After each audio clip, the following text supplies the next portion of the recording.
and gentlemen, we're going to start a little early since there are one or two of you here. And also I have to leave shortly before the hour because I've got to go to Doug Hoyle's memorial service across the way, so I shouldn't be late for that. But the team are going to be here for a little longer than that. We certainly are, yes. For an hour or so. Now, you all presumably know the background of the Lucy Letby issue, the miscarriage as I view it. And today, what we're here to do is to present a report which is the idea, the genesis, the creation of Dr Shoo Lee, who's sitting next to me, who will do most of the speaking today, who was originally involved in the case because one of his papers was misreported, really misused, and he then came and gave evidence in the leave to appeal or the appeal? The appeal. In the appeal. Unfortunately, at that point, without effect. But this report, we will, just in practical terms, when Dr. Lee concludes his remarks, we'll issue copies of this, physical copies here in the room, which is basically the summaries of the report. And we will also send PDFs to all of your emails if we have them, so that you will have the hard copy available to you to refer to.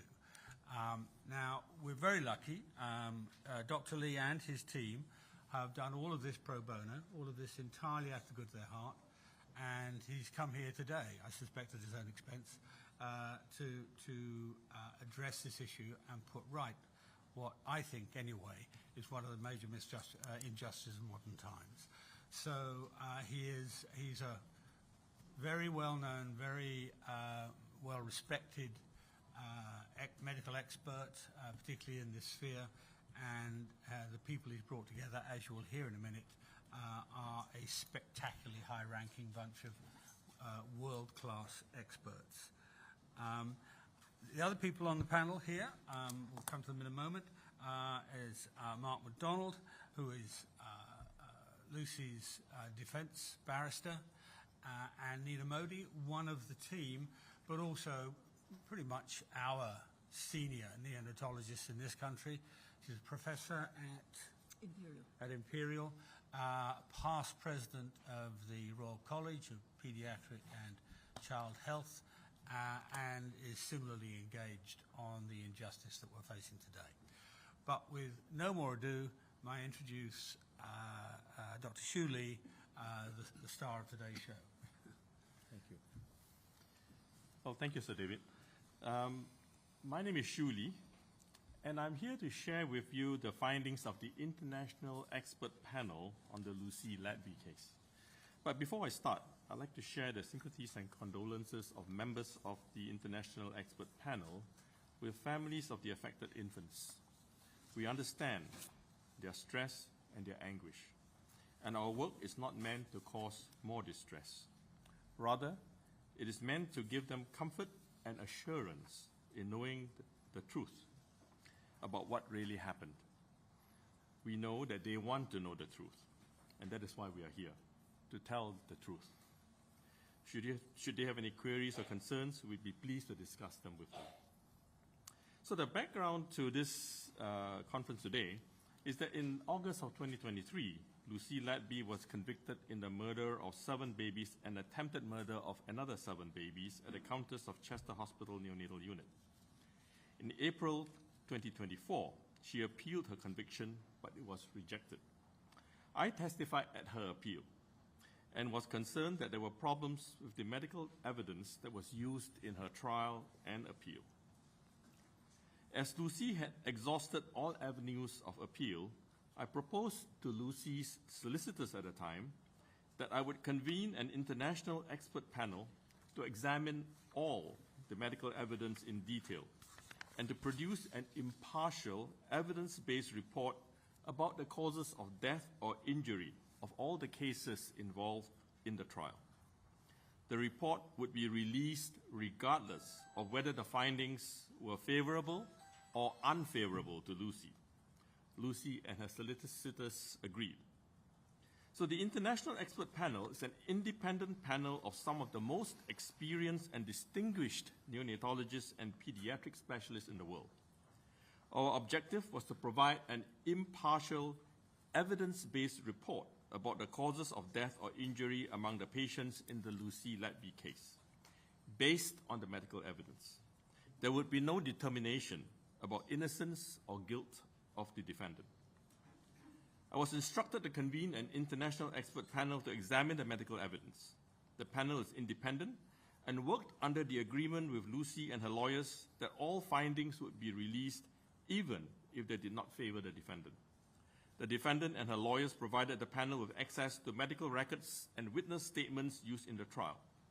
The panel self-determined how to examine the medical evidence, how to interpret the findings, and to produce a report independently. As chair of the panel, I issued the following instructions to the members of the panel. First, to review the medical records and determine the cause of death, in their opinion, or injury. Second, to review and comment on the expert witness statements and opinions. And third, to provide an independent report about the causes of death or injury. The methods we used was that each case would be examined by 2 experts independently, who then submitted their reports to me, the chair. If their findings were in agreement, their conclusions were accepted as final. If their findings differed, a third member of the panel was asked to review the case, and a consensus opinion was then developed.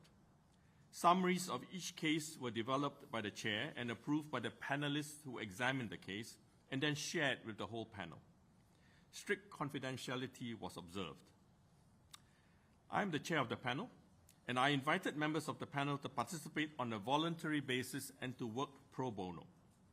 Members of the panel, including myself, did not receive any benefits in cash or in kind, and even my trip here today is self-funded. The panel comprises 14 very experienced and well-known experts from highly prestigious institutions in 6 countries around the world, including Canada, the United States of America, Japan, Germany, Sweden, and the United Kingdom. They include 10 neonatologists, 1 pediatric surgeon, 1 pediatric infectious disease specialist, 1 senior neonatal intensive care nurse, and 1 other pediatric specialist. With the exception of myself and the member from the UK, the other members of the panel knew of the existence of the case, but otherwise had very little knowledge about it. I will give brief introductions to the members of the panel in a moment, and their biographies are in the summary report, so you can refer to it to see who they are and what they have done. We also relied on the reports of 2 external experts in engineering for information about insulin and C-peptide testing, and these experts were under instruction by those representing Lucy Letby. Now, the members of the International Expert Panel are as follows. I'm the chair. I'm Professor Emeritus at the University of Toronto, an honorary physician at Mount Sinai Hospital, and president of the Neonatal Foundation and founder of the Canadian Neonatal Network. I was previously the head of neonatology at the University of Toronto and the Hospital for Sick Children.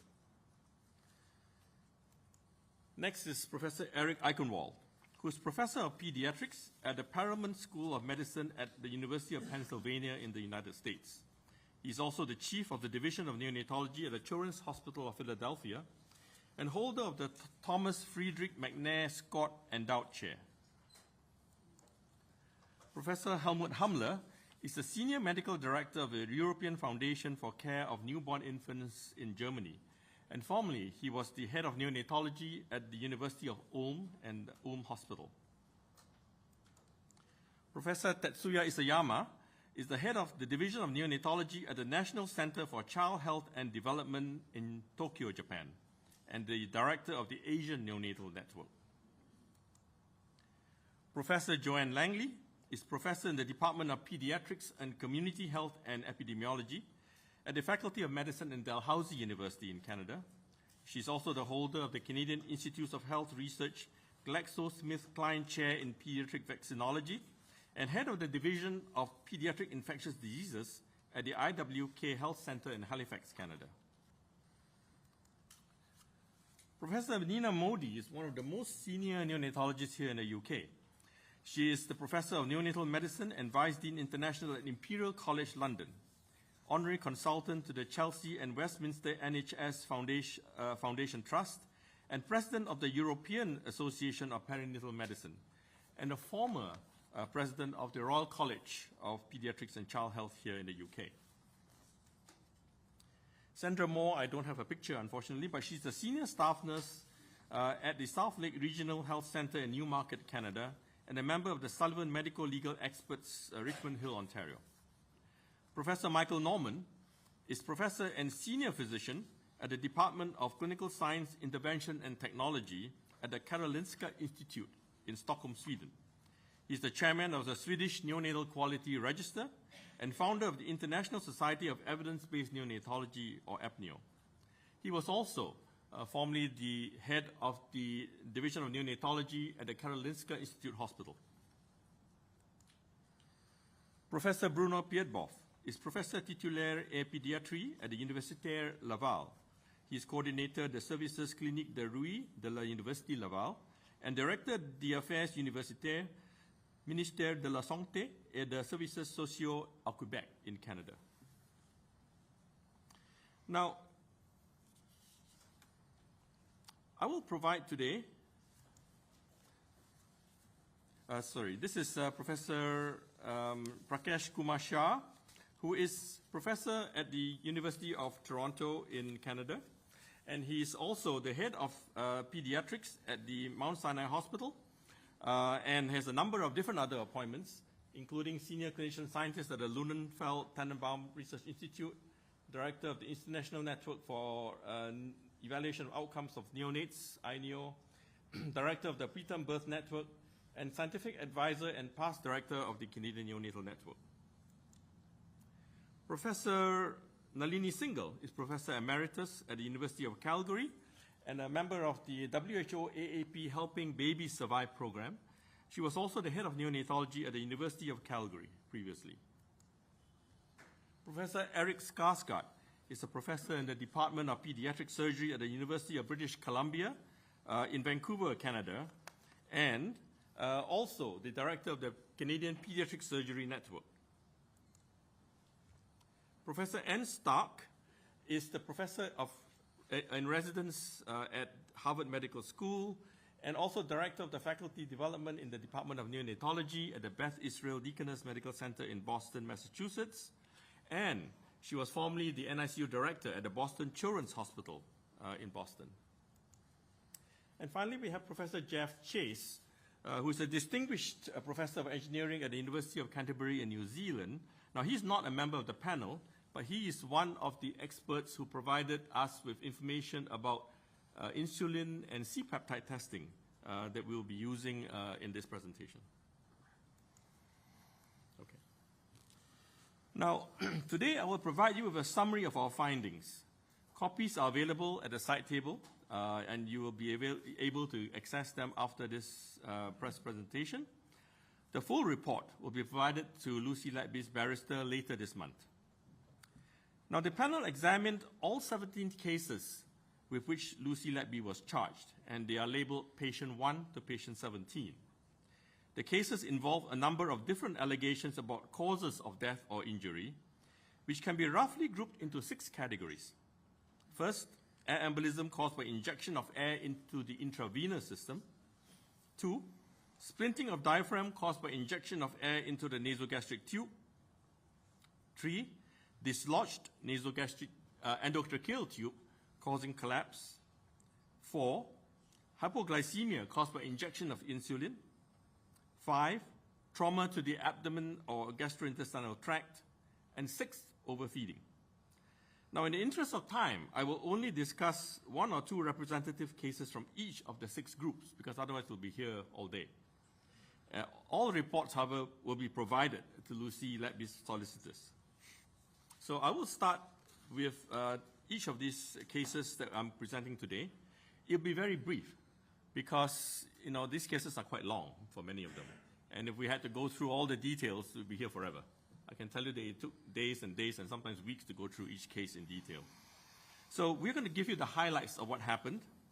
talk about what the allegations were in the conviction and what did the panel find. So baby 1 was a case of air embolism. This was a preterm baby, twin 2 infant, who was born by emergency cesarean section. And he was well until the second day of life, when he suddenly collapsed and had skin discoloration with blotchy patches of brighter pink on a bluey-gray background.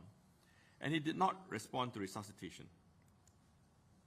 The allegation was that baby 1 died from injection of air into the intravenous line, causing air embolism and resulting in collapse, patchy discoloration of the skin, and eventually death.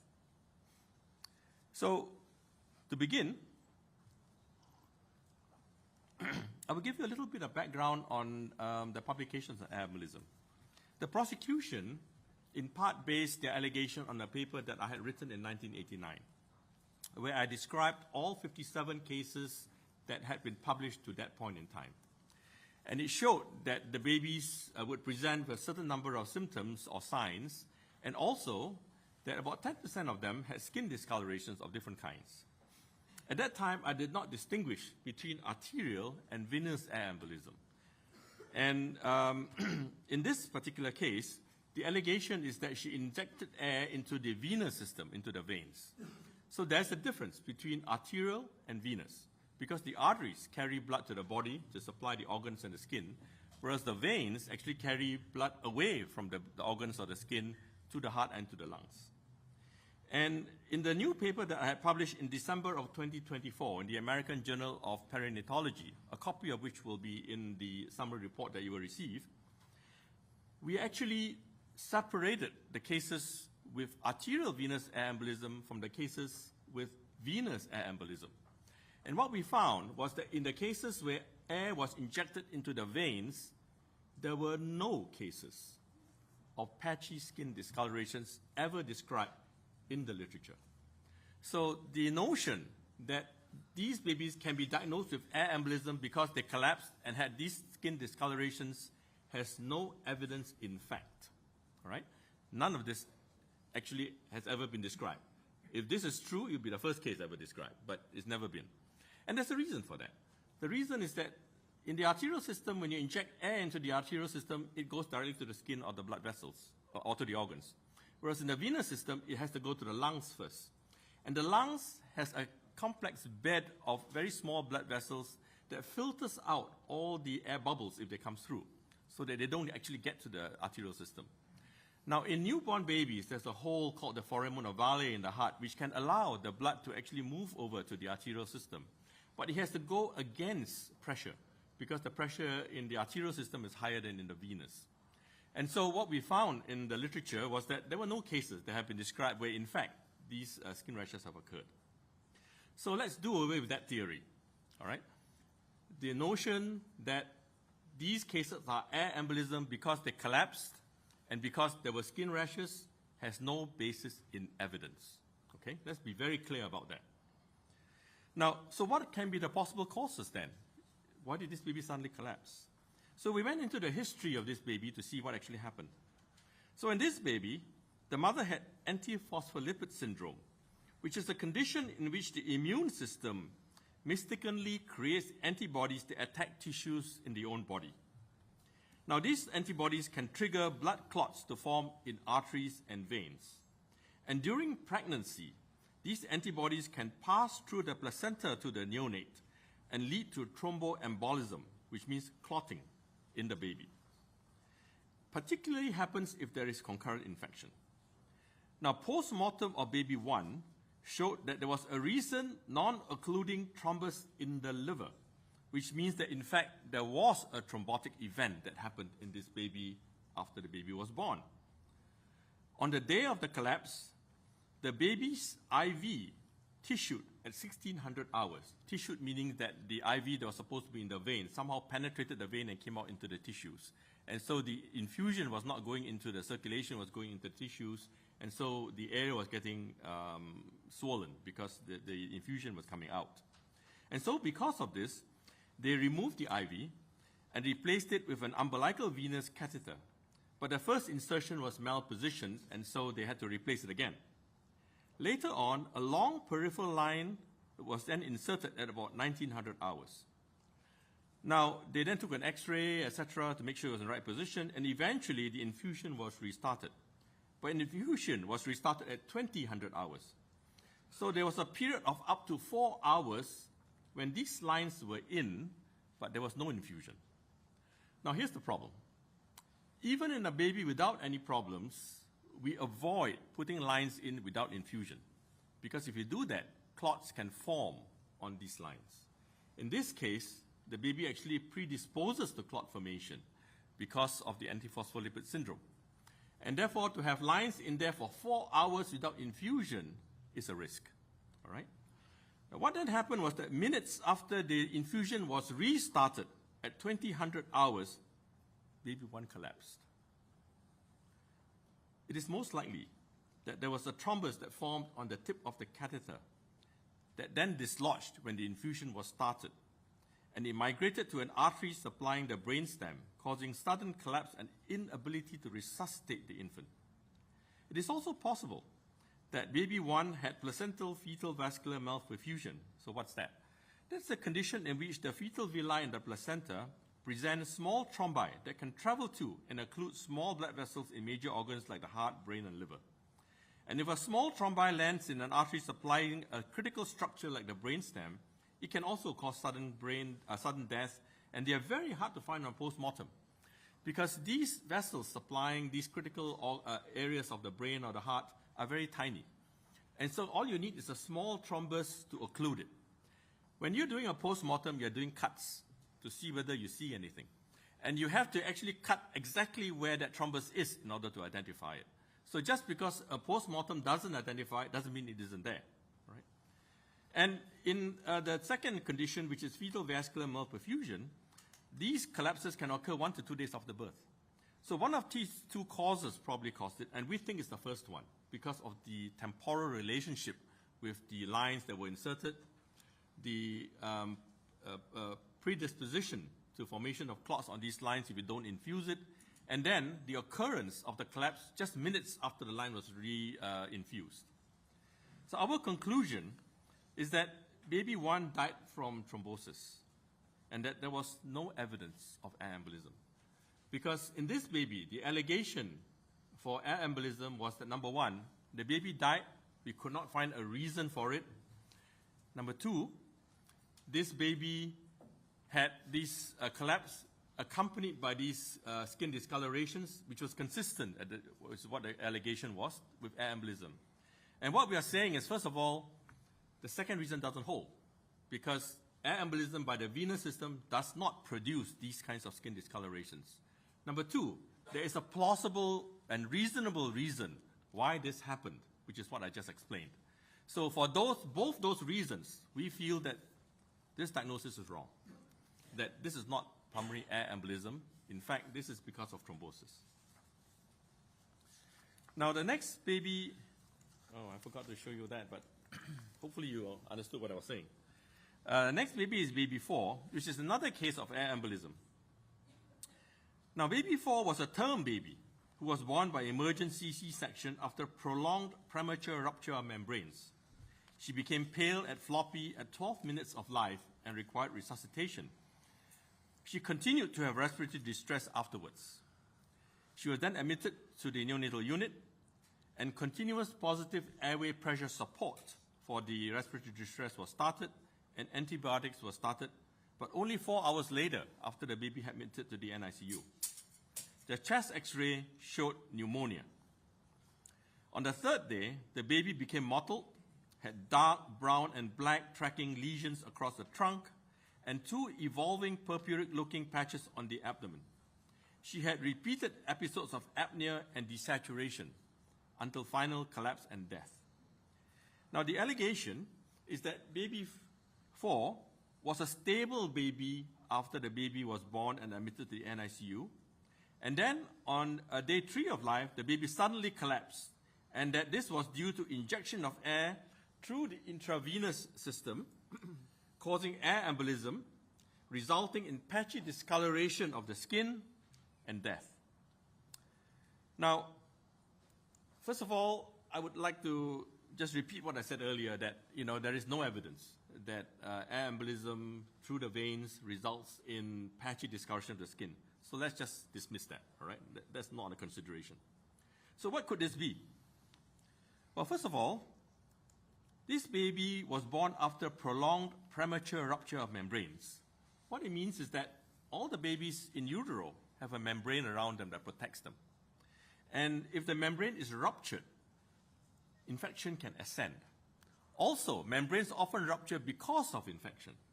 So for that reason, there is a standard treatment guideline in this country and in other countries that if there is prolonged premature rupture of membranes, the mother should be given antibiotics right away so that the baby can be protected from any infection. In this case, that was not done. The mother did not receive antibiotics. Second, there were important delays in the admission, diagnosis, and treatment of the baby after the baby was born. The baby was admitted to the neonatal unit only 3.5 hours after birth, at which point she was noted to be cold, blue, dusky, and in respiratory distress. She had polycythemia, which means that she was looking very dark in color, and she had infection because the blood test at the time showed white cell count that was very high and a neutrophil cell count that was very high, which are all indicators of infection. So there was a long delay in admission and treatment. Now don't forget, the antibiotics should have been given a long time ago during the labor itself. So this was a very long delay. You were talking about half to a full day or more, where the baby was not receiving antibiotics when in fact there was already infection. On top of that, the blood gas that should have been taken to see how the baby was doing was not taken until after 4 hours after birth. And when it was taken, it showed very high carbon dioxide and respiratory acidosis, meaning that the baby was in respiratory failure all this time, and nothing had been done for 4 hours. The continuous positive airway pressure support for the baby was again started nearly 4 hours later after birth, despite the baby having respiratory distress. Now, she was eventually electively intubated, but 3 attempts were required before she was actually intubated and ventilated. And these delays subjected the baby to unnecessary acidosis, high CO2, and delay of antibiotic treatment. This was not a stable baby, as alleged by the prosecution witness. And in fact, this baby continued to deteriorate for the next few days until final collapse, with worsening symptoms of infection as we went along. Let's see what happened. So she was admitted, and as I said to you earlier on, she was already sick on that day. On the following day, she developed fever. She had intolerance when the CPAP was removed. In other words, she could not tolerate coming off the CPAP support. She had continuing deterioration of blood gases over the next day. She had increasing metabolic acidosis. All these indicates that the infection was in fact getting worse. The baby was not stable. And then on the next day, on day 3, she further deteriorated with rising CRP. Now, CRP is the test we do to see whether there's infection. And if the CRP is going up, it means the infection is getting worse. If the CRP is going down, it means it's getting better. And this was going up. There were repeated episodes of apnea and desaturation, again indicating the baby was clinically getting worse, not better. She then developed prolonged coagulation times. Coagulation times means how long does it take for your blood to clot? And normally, for all of us, it should clot within a certain period of time. If it takes longer than that, it means that there's a coagulation defect. Something is wrong with your blood. And in this case, the coagulation time was increased. Now, this is a serious development because it indicates that the infection is going out of control. Most of us, when we are infected, we are sick, whatever, the coagulation times don't change. But if the coagulation times change, it means that this baby is going into what is called disseminated intravascular coagulation. And this is a condition that appears when the baby is severely infected and severely ill because it causes spontaneous coagulation of the blood throughout the whole circulatory system. The blood just starts to clot everywhere. And as it clots, it consumes the coagulation factors, and that's why you see a coagulation defect. And then that leads to spontaneous bleeding in all the organs and elsewhere in the body. So when you see something that's starting to cause coagulation defects, this is in fact an early sign of DIC that is developing. And so the blood vessels in the skin are compromised because if you have clotting in the blood vessels of the skin, they compromise the blood flow, which together with hypoxia triggered dilation and contraction of small vessels in the skin, which then results in the skin discoloration that you see, and tracking lesions and so on. And she ultimately collapsed and deceased. So this baby died of systemic sepsis, pneumonia, and disseminated intravascular coagulation. The mother should have received intrapartum antibiotics prior to delivery. There was delay in recognizing respiratory distress after birth. There was delay in starting antibiotics and delay in starting treatment for the respiratory distress. We did not find any evidence of air embolism.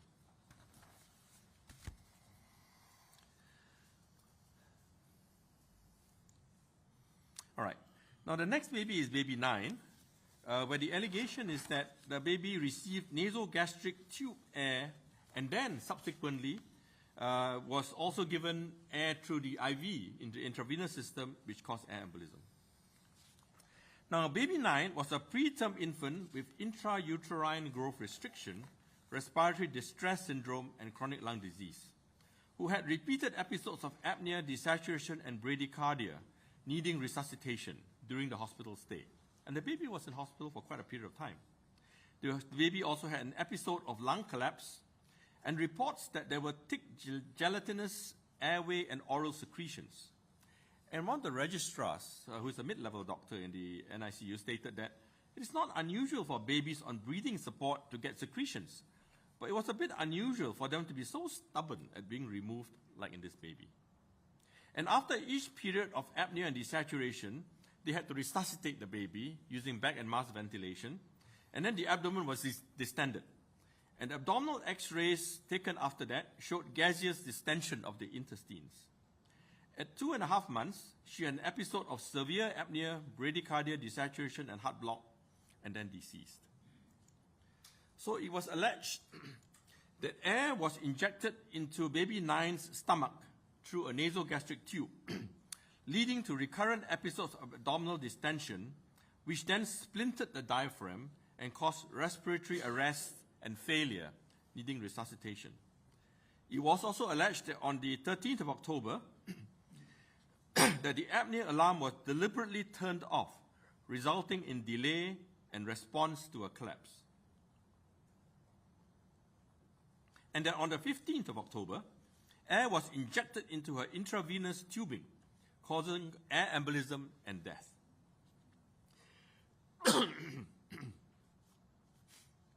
So we looked at this case in detail, and what we found was that baby 9 was a very preterm baby with intrauterine growth restriction, respiratory distress syndrome, and chronic lung disease.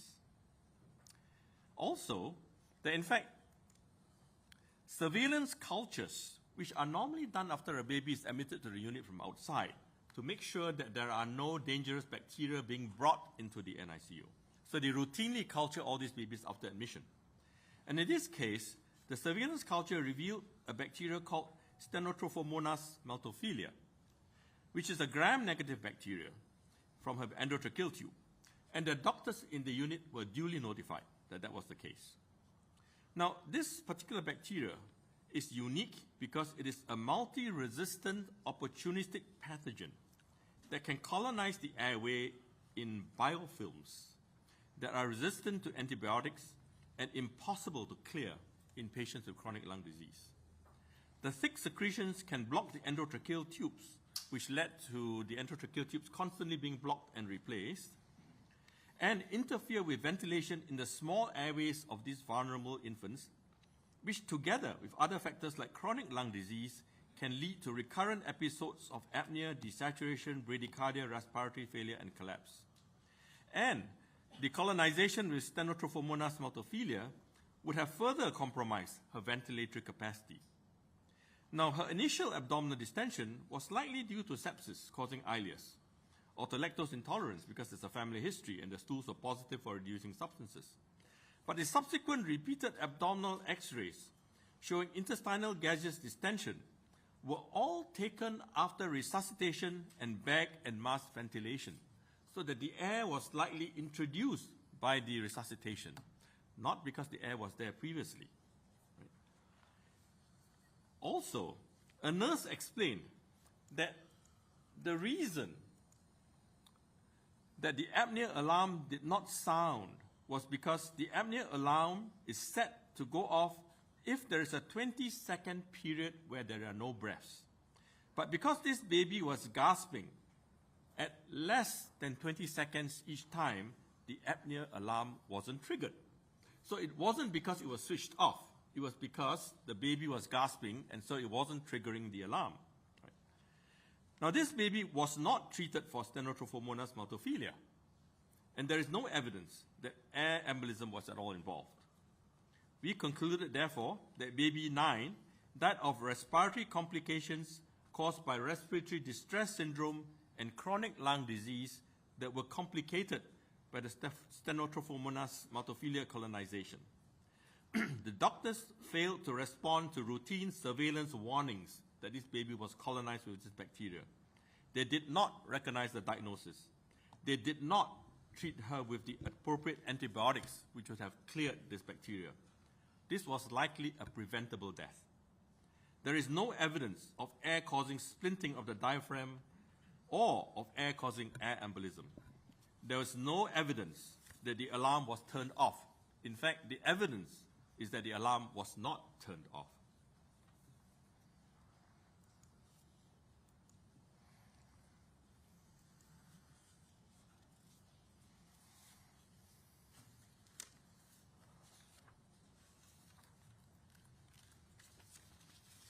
Give me 1 second, I'm missing a page here. There we go, thank you.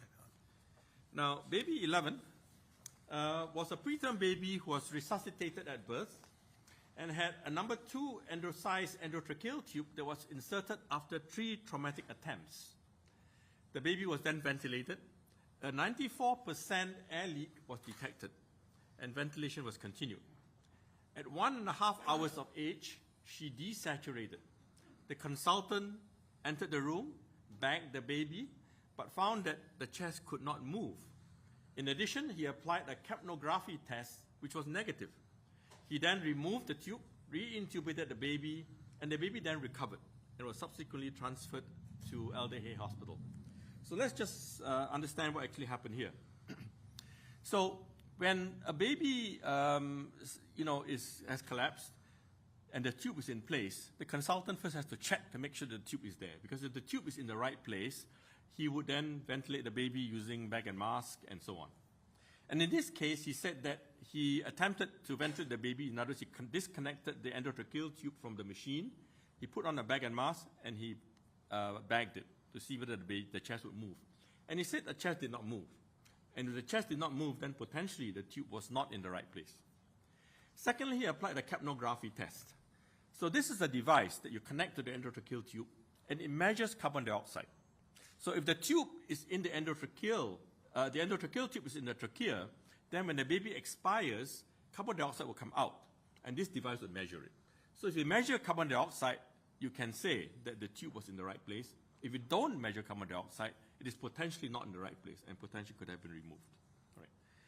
The consultant, therefore, concluded and alleged that baby 11's first episode of clinical deterioration, which I'm talking about, was caused by deliberate dislodgement of her endotracheal tube because bagging failed to move the chest and carbon dioxide was not detected on capnography. He also alleged that the incubator alarms were deliberately turned off to prevent prompt rescue response because he did not hear the alarms when he entered the room.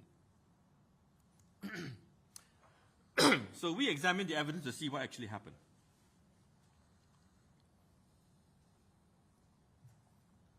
First of all, when the baby was born and required resuscitation, they took 3 times to intubate the baby because they had difficulty intubating the baby, and it was traumatic.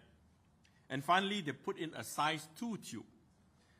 Now, this resulted in a 94% air leak. What that means is that when you pump air in, whether it's by a bag or machine, 94% of the air is actually leaking out. So only 6% actually gets into the lung. All right? That's kind of like using a straw and blowing through a garden hose and hoping that you can inflate something at the end of the garden hose, right? It doesn't work. So as a result, ventilation was ineffective because 94% of the air was leaking out and only 6% was entering the lung. Effective gas exchange could not occur, and mechanical ventilation could not generate sufficient pressure to keep the small air spaces in the lung open. So this led to gradual collapse of the small air spaces in the lung and deteriorating gas exchange. When the tipping point was reached, the baby decompensated, desaturated, and collapsed. Now, when the small air spaces in the lungs are collapsed, if you try to reopen these collapsed air spaces, it actually requires relatively high pressures because they are collapsed, and therefore you need higher pressure to actually open them. With a 94% air leak, bagging will not do the job because the air is all leaking out. It doesn't get into where it's supposed to go. In addition, the consultant was using a device called the NeoPuff. Now, the NeoPuff is actually a safety device because it's a valve that is pressure limited. So when you bag, it limits the amount of pressure you can give so that you don't give excessive pressure to the lungs. Now, in this case, however, because the lungs are collapsed, you actually need higher pressure to open it up. And so when you're using a NeoPuff, you're not delivering sufficient pressure. So both these reasons will account for why the chest did not move when the consultant tried to bag the baby. The capnograph, as I explained, measures CO2. But with a 94% air leak, the CO2 is all leaking out. And the capnograph requires the CO2 to build up in the tube to the point where it can be detected. If the air is all leaking out, the CO2 is all leaking out, and you cannot detect anything. And there's good studies to show that when the air leak is more than 20%, your ability to measure CO2 starts to drop. By the time you're 80% air leak, you measure nothing. And we've got a 94% air leak here. So for those two reasons, there's actually no proof that the tube was even dislodged. It was probably in the right place. It's just that the consultant didn't know what he was doing. The consultant also stated that he did not hear the alarms.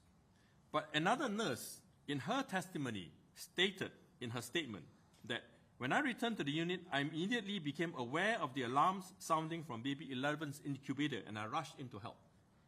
So there is actually a statement from another nurse saying that the alarms were not off. They were actually working. Perhaps the consultant just didn't hear them.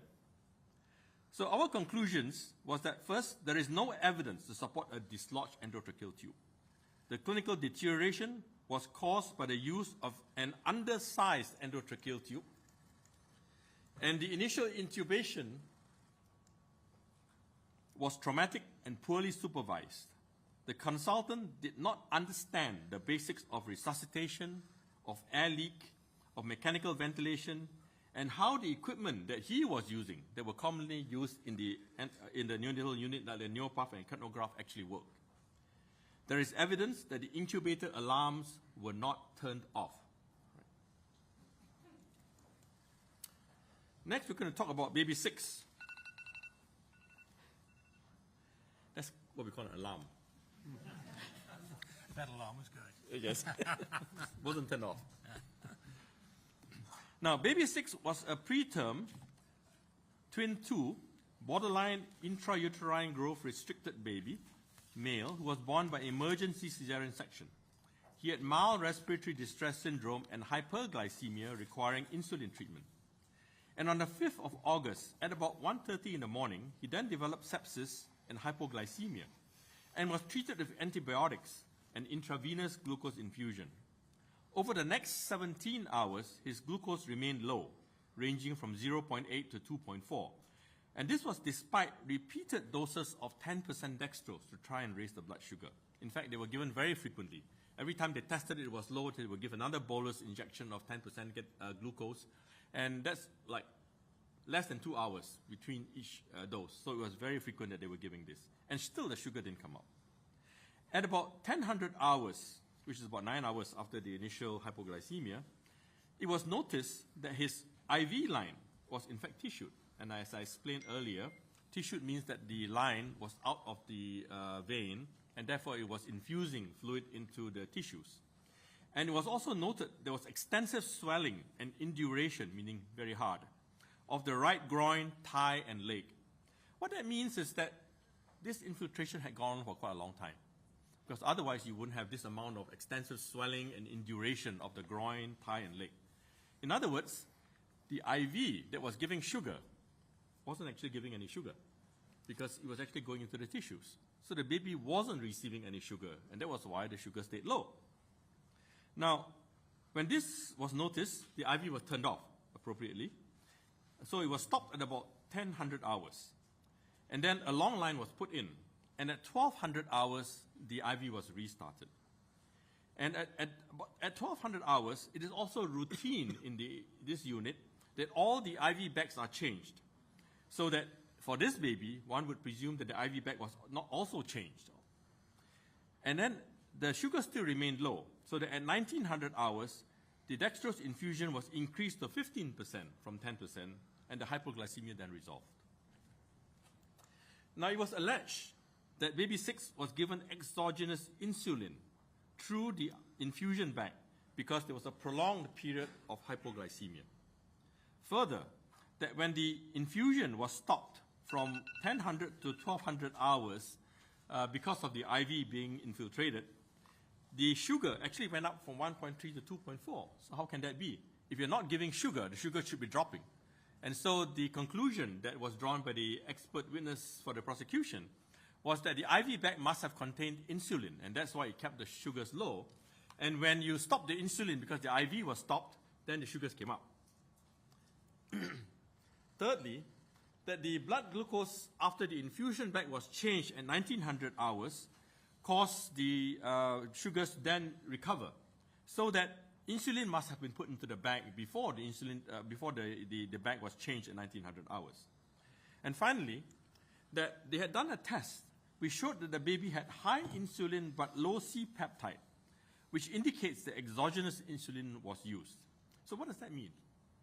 What happens is that when your body produces insulin, there's a small protein called a C-peptide that is cleaved off. So whenever you produce 1 unit of insulin, 1 C-peptide protein is also cleaved off.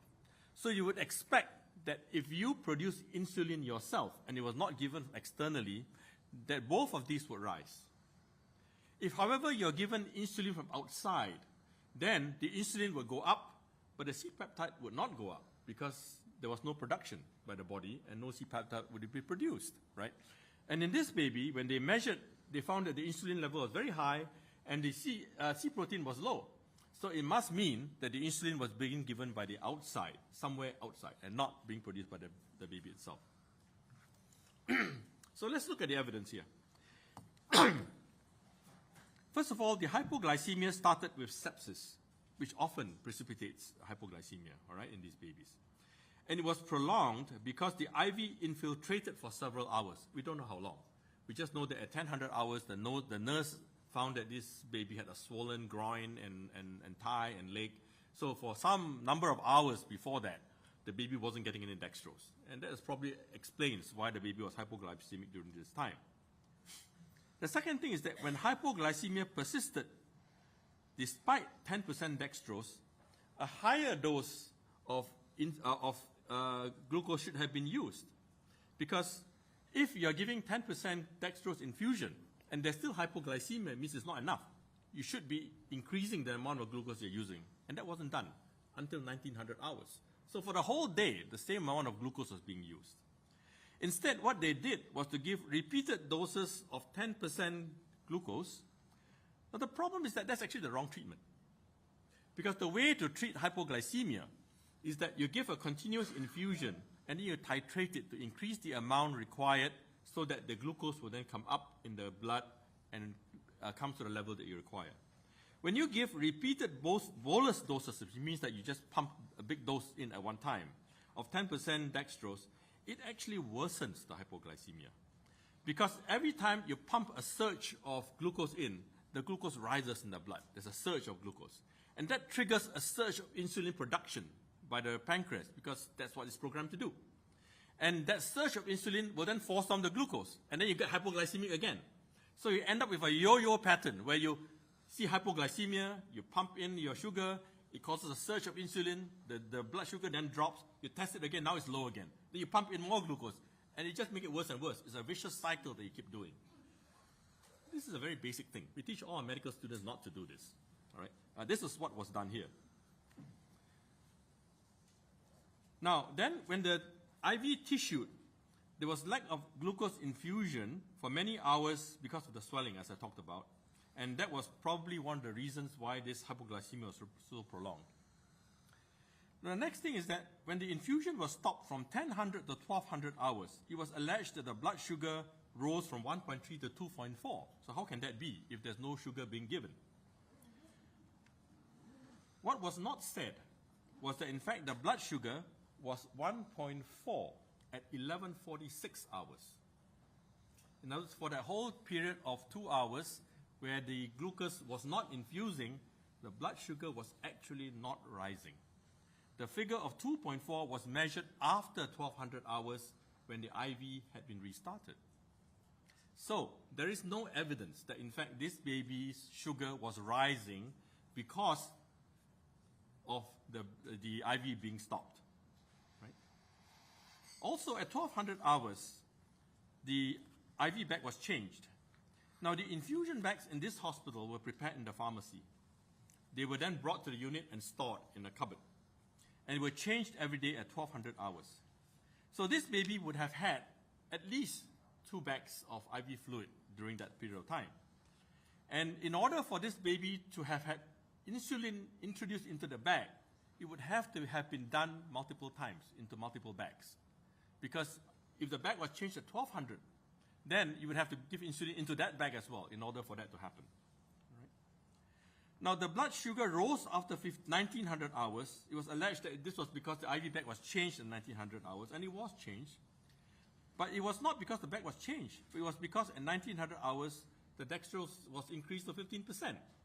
So the baby got better, because now you are giving the appropriate amount of sugar to this baby. Right.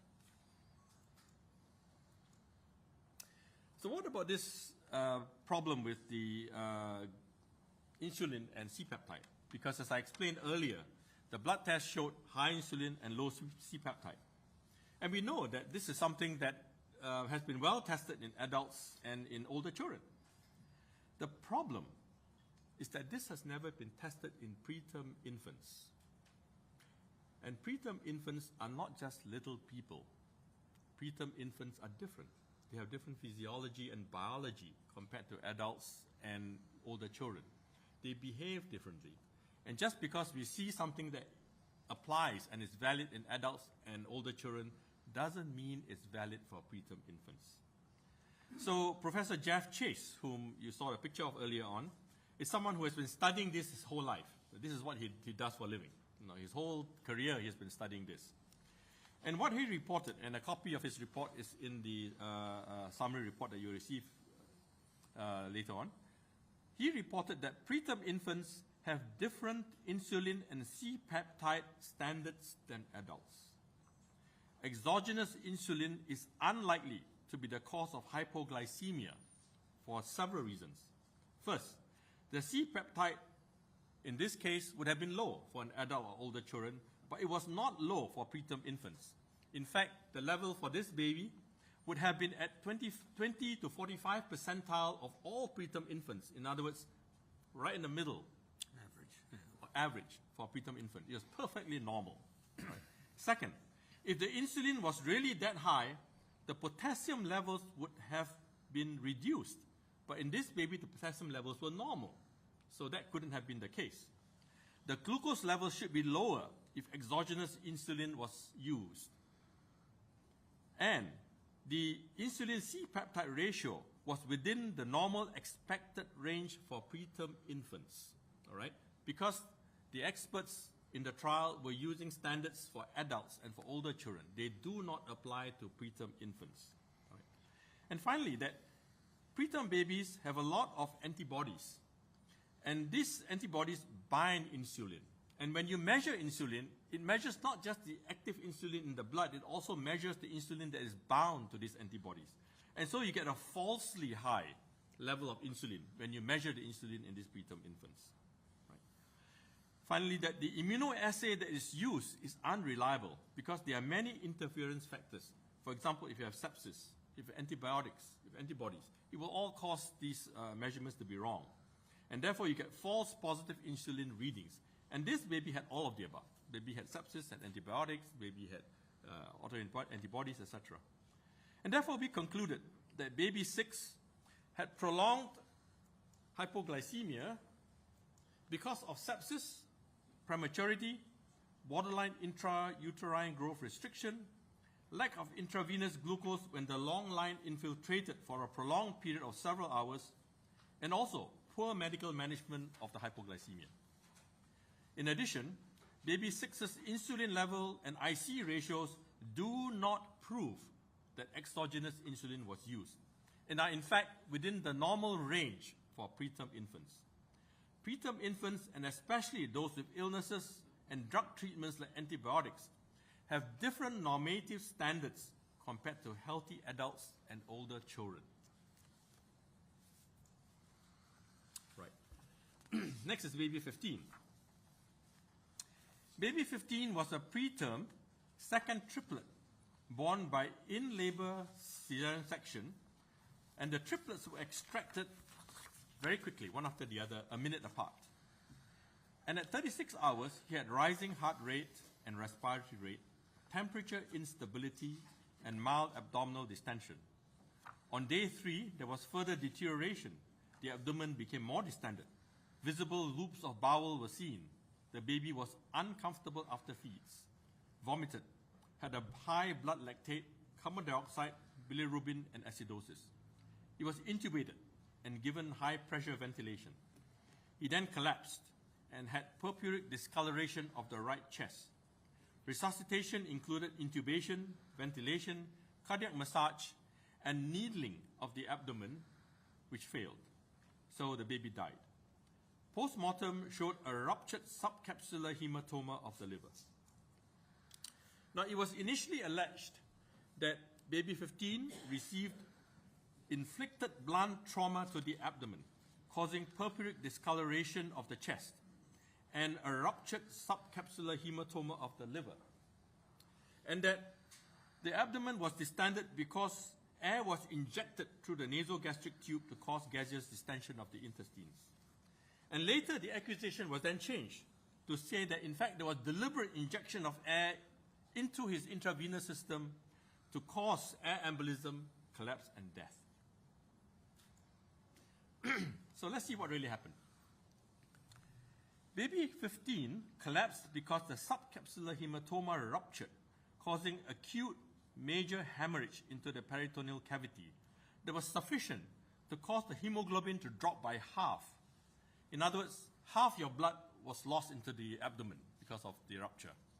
Now, you should know that for all of us, if you lose 20% of blood volume, you go into shock. When you lose half the blood, pretty much you exsanguinate to death, right? So this is a very major event.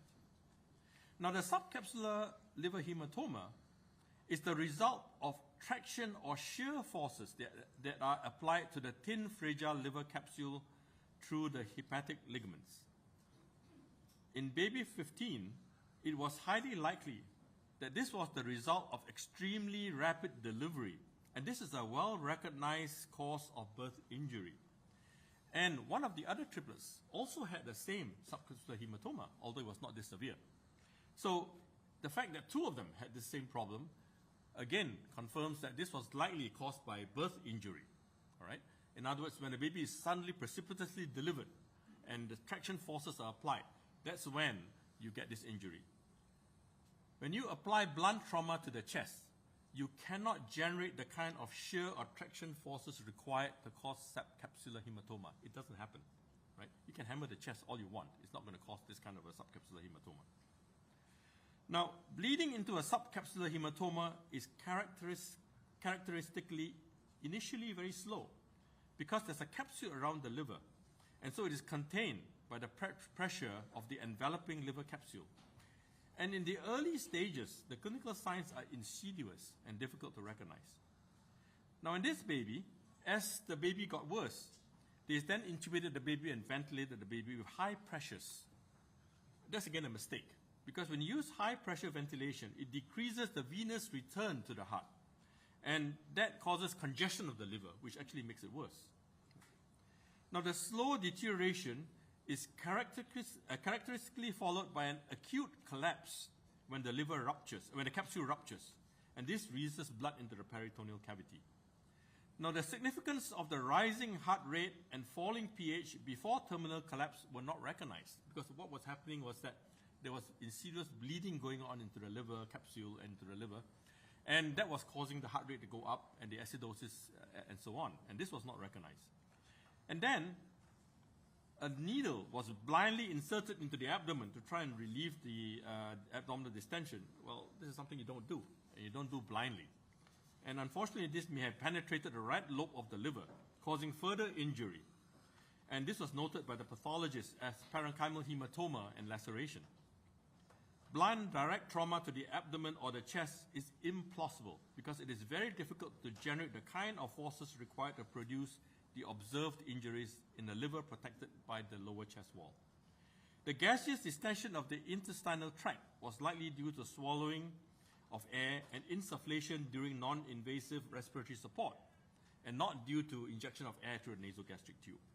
The suggestion that there was air injected into the intravenous line is nothing but conjecture.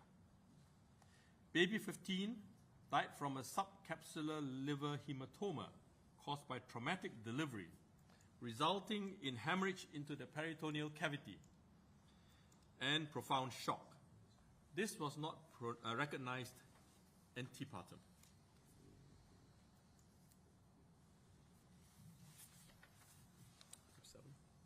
Now, the last baby I'm going to talk about is baby 7. I'll find it for you. Copy. Sorry, a couple of my pages are missing here. I need his alarm to go off again. Now, baby 7 was a very preterm baby with premature rupture of membranes, severe hyaline membrane disease, bilateral pulmonary interstitial emphysema, hyperglycemia, anemia, thrombocytopenia, patent ductus arteriosus. And so this baby had a lot of chronic problems, all right? And at 14 weeks of age, the baby suddenly developed projectile vomiting, large watery stools, and desaturation, followed by apnea 2 hours later. The abdomen was purple and distended, and the baby was then transferred to Arrow Park Hospital, where baby was treated for sepsis, rising CRP, and then eventually recovered. And the allegations were that this baby was deliberately overfed, and this caused the baby to vomit. And further, that air was injected into her stomach through the nasogastric tube, causing the vomiting and clinical deterioration because the air in the stomach splintered the diaphragm and caused respiratory failure. So let's see what really happened. The first thing we can see is that the baby in fact had infection on the night of the vomiting because she clinically deteriorated with desaturation and apnea. And her CRP continued to rise over the subsequent days after she was transferred to Arrow Park Hospital. That showed that this baby was infected. And so the vomiting and the apnea that we saw at this hospital was the start of symptoms arising from that infection. All right? It had nothing to do with anything else. Second, it is not uncommon for the CRP to climb after onset of clinical symptoms when there's infection. So you cannot separate the two events and say, oh, the infection is just separate from what happened here. This was the start of the infection. She had vomiting and large watery stools, which are actually very common in enterovirus infection, which is quite common in these babies. It would explain why all the blood, urine, cerebrospinal fluid, and respiratory cultures were all negative for bacteria, because this was probably a viral infection by enterovirus, not by bacteria. But the CRP was high, indicating there was an infection, right? So this is a viral infection. In addition, large watery stools are not consistent with overfeeding. If you overfeed, you can get vomiting. You do not get large watery stools. On the other hand, enterovirus infection is associated with large watery stools.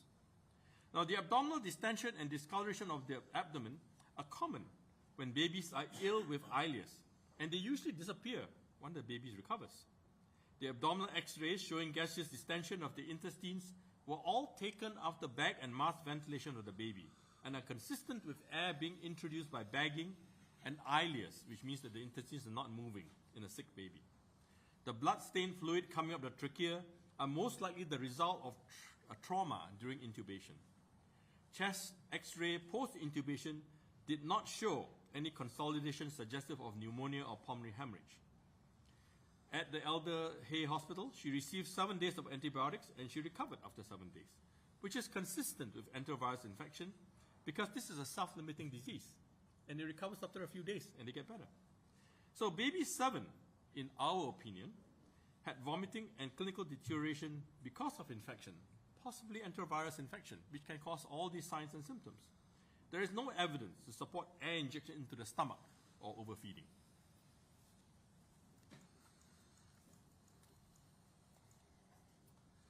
So just to summarize all the findings we had in terms of the medical problems that we are seeing at this hospital, we found that the medical histories were incomplete. There was a failure to consider the obstetric history. There was disregard for surveillance warnings about bacterial colonization. There was misdiagnosis of diseases in these babies. They were caring for babies that were probably beyond their expected ability or designated level of care. There were unsafe delays in diagnosis and treatment of acutely ill patients. There were poor skills at resuscitation and intubation.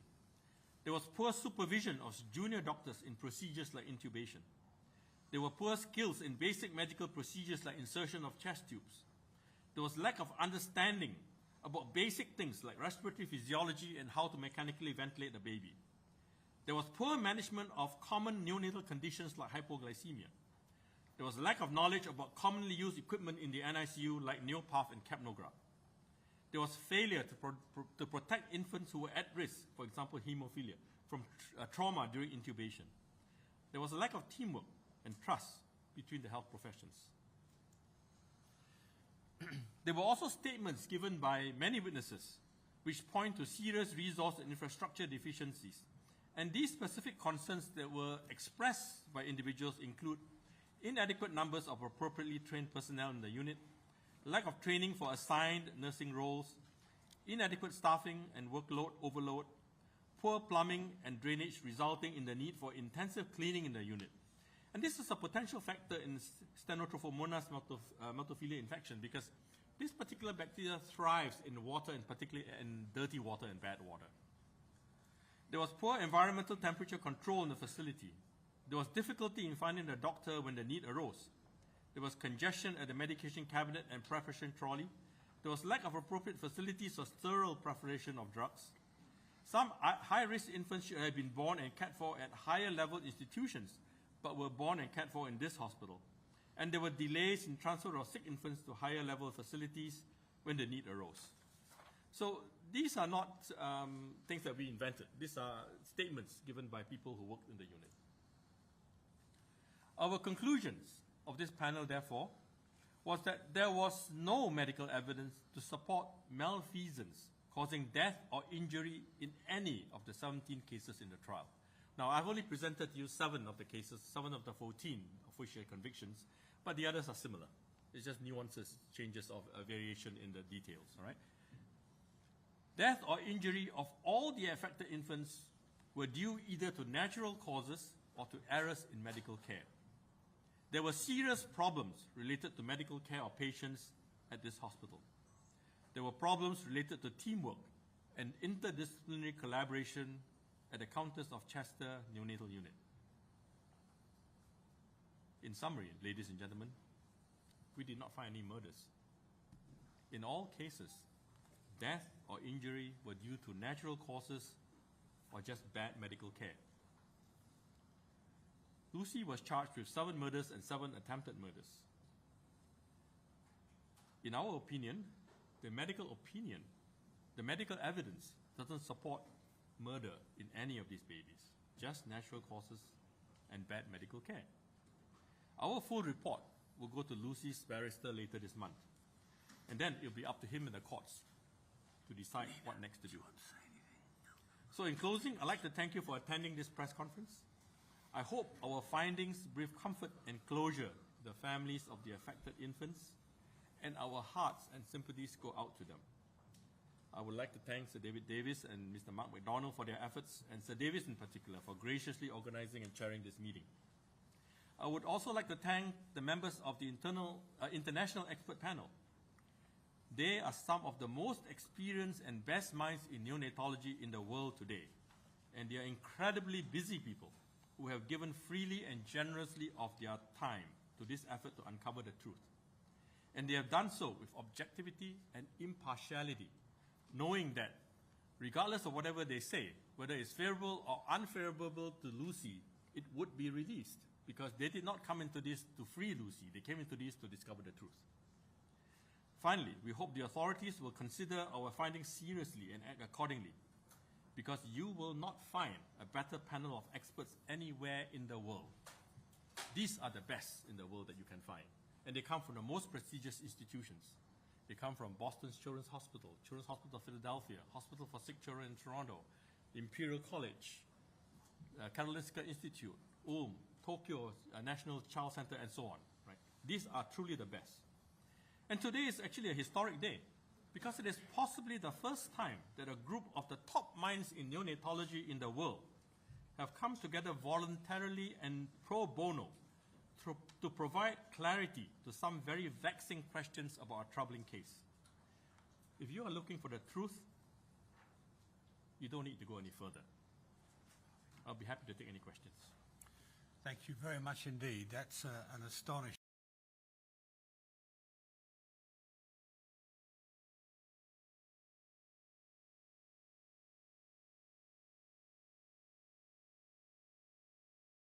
And their organisation.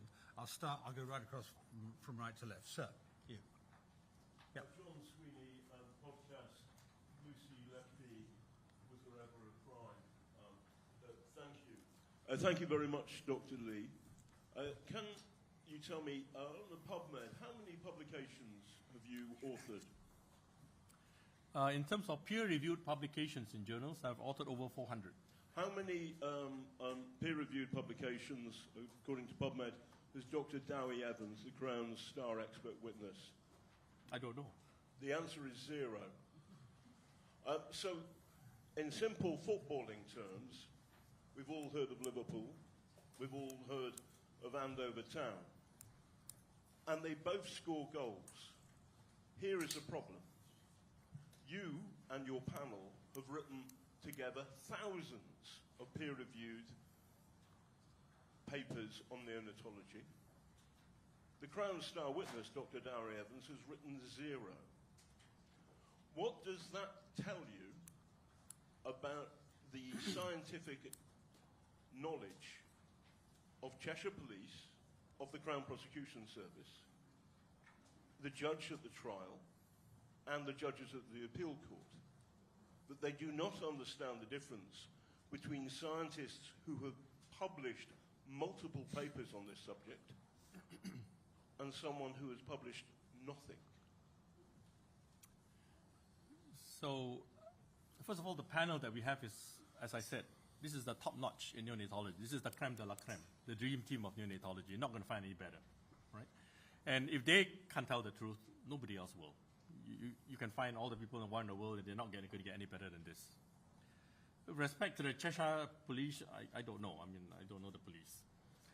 With Dr. Evans, I don't know him either. And you tell me that he hasn't published anything.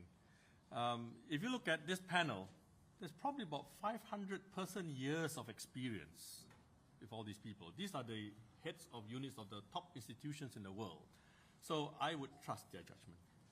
When it comes to Dr. Evans' testimony and his opinions, I would ask you to ask 3 questions. First of all, the first question would be, if our panel found so many problems with the medical care provided by this team at this hospital, how is it that Dr. Evans found none? Because in none of the 17 cases did he even identify one problem with the medical care provided at the hospital. The second question I would ask is this. He seemed to be rather selective in his use of information.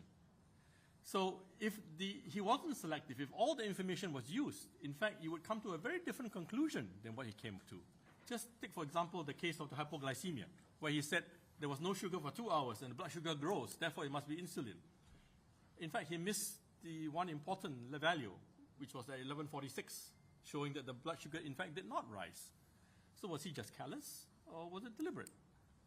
The next question that I would ask is, even when there's an obvious cause of death, why did he go around looking for malfeasance?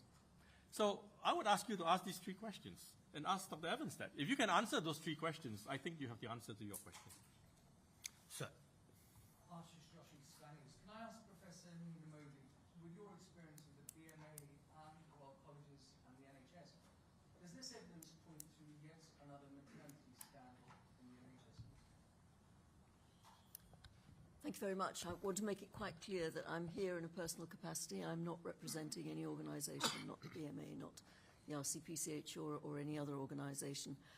What we have shown is, as Professor Lee has outlined to you, that there were plausible reasons, very, very plausible reasons for these babies' deaths, and that there was a combination, if you take the totality of the 17 cases, there was a combination of babies being in the wrong place, delivered in the wrong place, delayed diagnosis, and inappropriate or absent treatment. It was not our brief to comment on the wider issues facing the NHS or on other maternity reports that have been issued recently. But I would say to you too, there are clearly systemic factors that are at play that we've identified, as well as individual factors which we have also identified. Yes. Thank you very much. Tina Yasin from Denmark Public Broadcaster. So David Davis, I wanted to ask you a question. Looking at all this together and the conviction, what does that tell you about the British justice system and what the evidence you're looking at today? And also, where does the case go from here? Where could it go from here? She's lost a bit to appeal, of course we all know that. So where could it possibly go now? First, the British judicial system. Back in 2011, the Law Commission published a report challenging the handling of expert evidence in court. Who appointed it, who paid it, how they selected it, and so on. This case is a case study in why that report should have been implemented. It hasn't been, and it should be now. Secondarily, there is currently a Law Commission investigation into the basis of conceding appeals, of allowing appeals, sorry, not conceding appeals. That too, I think, is necessary, overdue in fact, and we need to reconsider the basis on which we accept or define evidence as new for the purposes of appeals.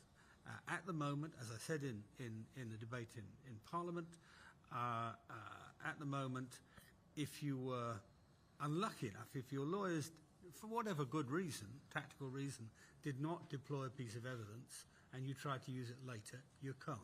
So if your lawyers make a mistake, you're banged up for life, hard luck, you know. That's not that's not justice. It may be judicially convenient, but it's not justice. Sorry, what was your last question? Where the case goes from here? Well, that's really a question for Mark. Oh, it is. Yeah. Hello, hi. So, Criminal Cases Review Commission have the application. They will be waiting eagerly for the report, which is going to be coming at the end of the month. Then it's up to the Criminal Cases Review Commission to decide whether or not to refer it back to the Court of Appeal. What you've just heard and what will be in the report is overwhelming evidence that this conviction is unsafe and must be immediately referred back to the Court of Appeal. So we will be waiting patiently for them to make that decision. I, for one, find it very hard to understand how they can not refer it back on the basis of what we've heard today. Yes? Tessa Chapman, findings to Mr. McDonald. Have you discussed these findings with Lucy Letby herself, and what was her reaction? You know, what I have done since I've instructed is not talk about Lucy and not talk about where she is and what she's doing. I've focused upon the issues in relation to an unsafe conviction. But she has hope, and that's all I can say. At the back there. Yeah. Sir? Hi, Josh Halliday from The Guardian. Can I just ask, how many of the 7 deaths do you think were preventable?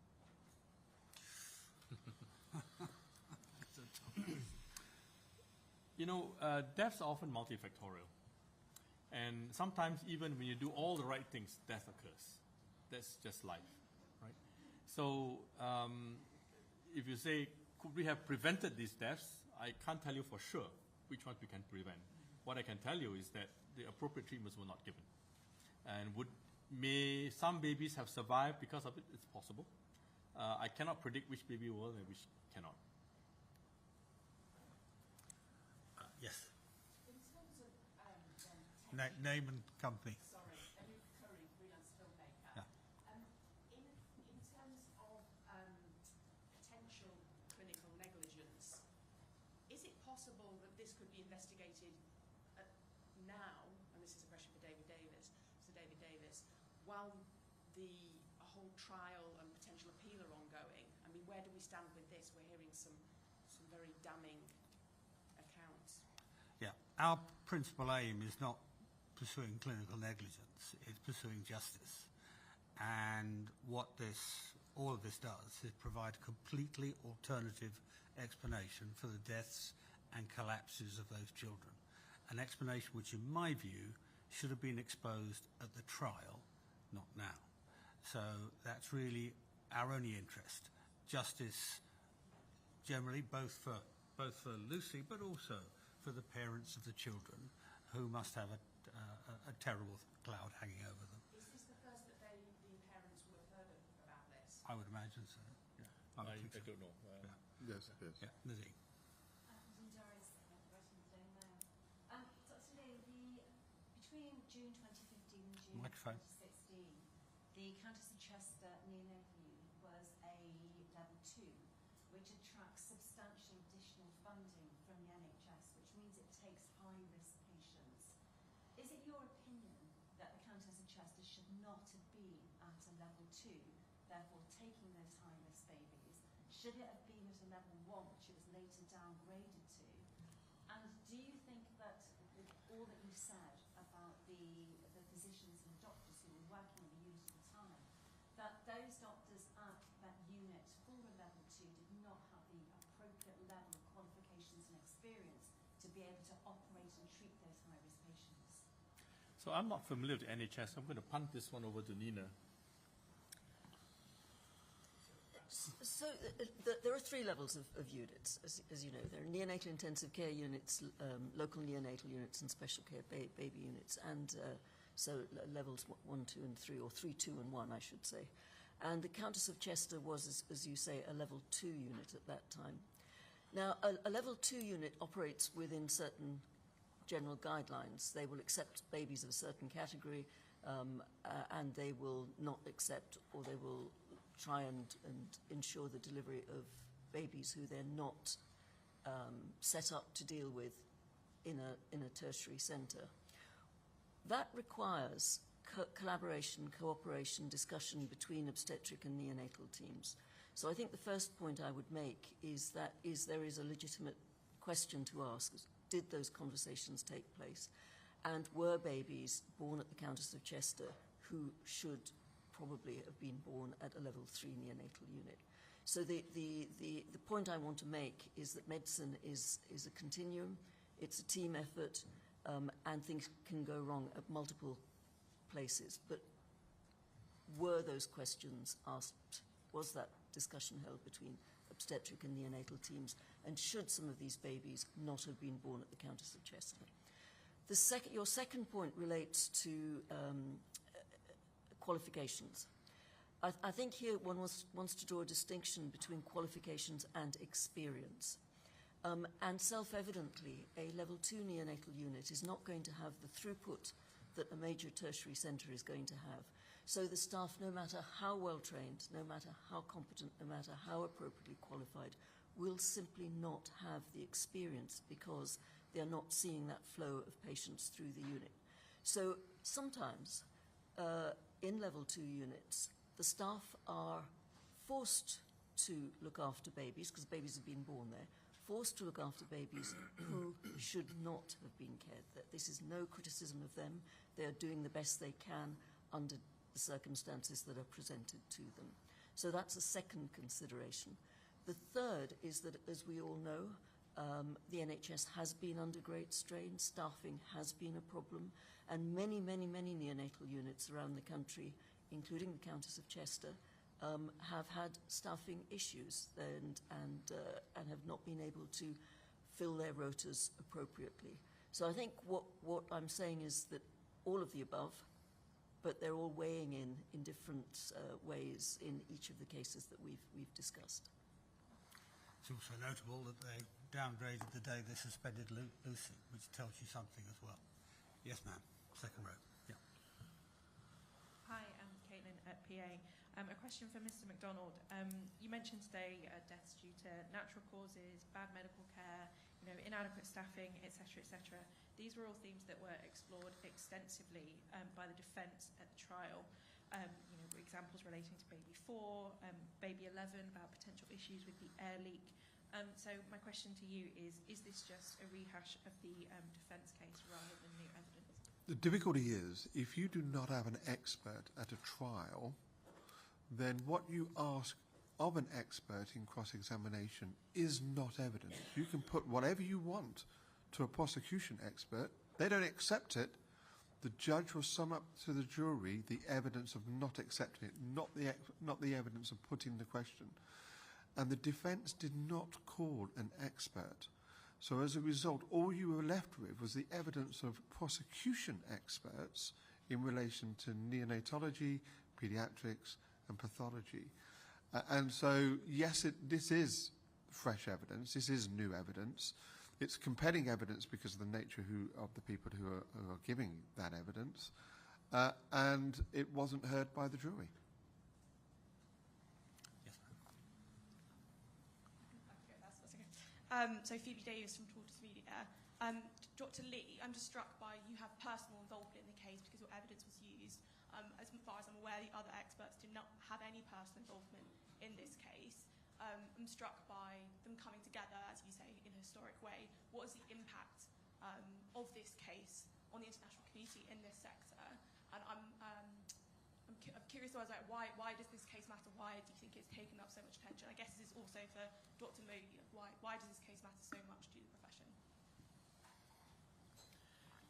To be honest, I'm not sure how much of this case gets around the world. This is UK news, and it may be on the headlines in the UK, but in Canada, I didn't hear very much about it.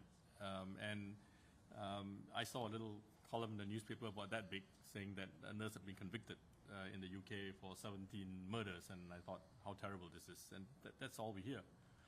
I think then what happened subsequently was that I was called by the defense for the appeal to say, can you look at this? And I don't usually do medical legal cases, I just don't enjoy them.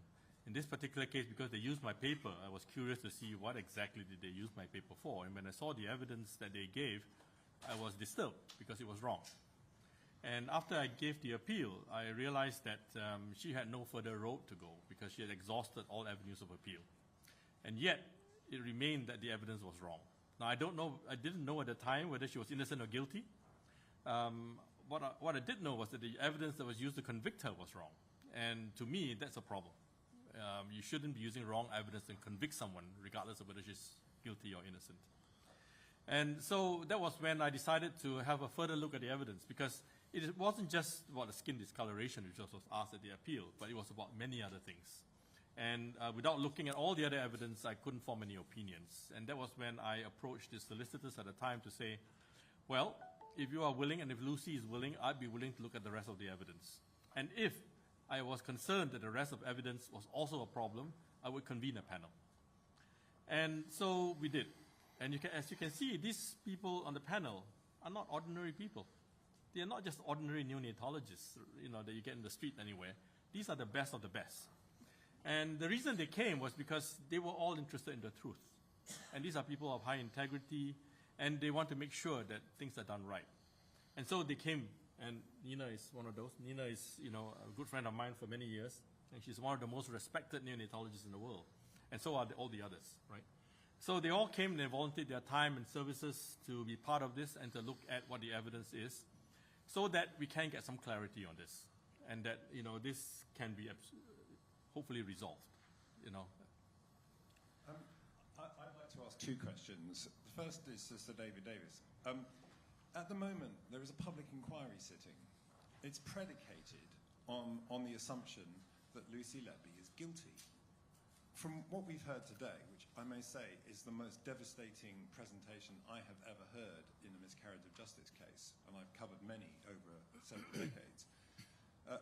This inquiry is entirely based on a false prospectus, and I wondered what you think, Sir David, should now happen to the Thirlwall inquiry. Should it simply be wound up pending the hearing the appeal? My second question is to Dr. Lee. It was in fact Sir David who in the House of Commons last month who disclosed that in 2 of the cases of which Lucy Letby was convicted of murder, the people who committed acts of what one might euphemistically describe as poor care, including puncturing the liver in the last case that you highlighted today, went on to become principal accusers of Lucy Letby. They were instrumental in helping the police with their investigation and then gave evidence against her. I wonder if you would like to comment on the fact that people who, from your analysis and your panel's analysis, themselves were large contributory factors in those deaths, went on to accuse her. I'll take the first bit first. I mean, firstly, it's not part of my role to critique the Thirlwall inquiry. I'll just say the following 2 things. Number one of the failures we're looking at here, we're looking at a number of judicial failures, a miscarriage of justice, and a failure of the health service to mark its own homework, if you like, to decide what it got wrong and what it has to put right. And as a result of that, I wrote to Lady Thirlwall before the inquiry sat and suggested to her that she might get a more accurate outcome of her inquiry if she left at least an opening in her mind that Lucy may not be guilty and that there may be other causes for these deaths. It's the second part in the context of the Thirlwall inquiry that matters most, that if we can't fix the health service when it gets things wrong, there'll be future babies that die unnecessarily. So I wrote to her and I got an answer. It's a dead bad answer. That's what I'm used to getting from ministers mostly. So it's not for me to critique it, but I think when it comes down to it, the judicial system will, I hope, end up overruling what the Thirlwall inquiry concludes. So you wanted to answer his point? I don't think I can answer that question because that's something that you have to ask the people who are involved. I can't ascribe motives to people. It is possible that perhaps they don't even have insight into their own lack of expertise in these areas.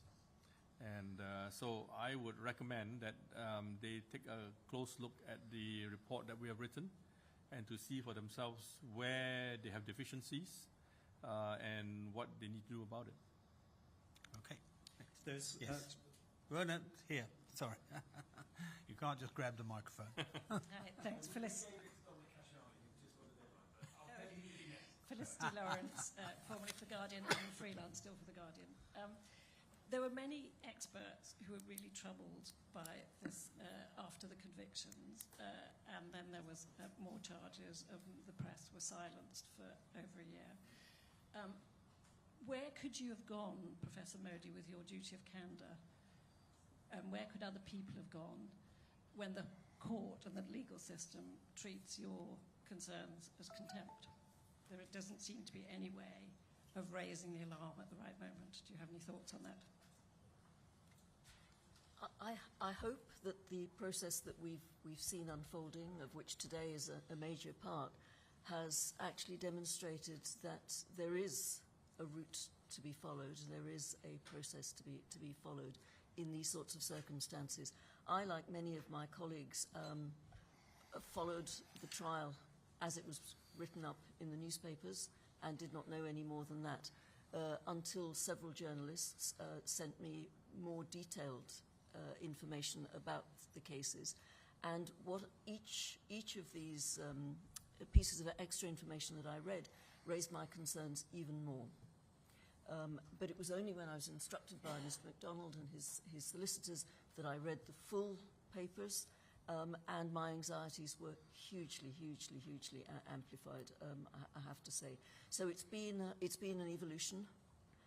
I should also say that I did raise my concerns with the defence team. I had a courteous reply, but not during the trial. During the trial, but nothing further was asked of me. So I think you ask a very legitimate question. We do have a duty of candour, and it can be very difficult sometimes to know where to go when one has concerns about how to exercise that duty of candour. No, wait.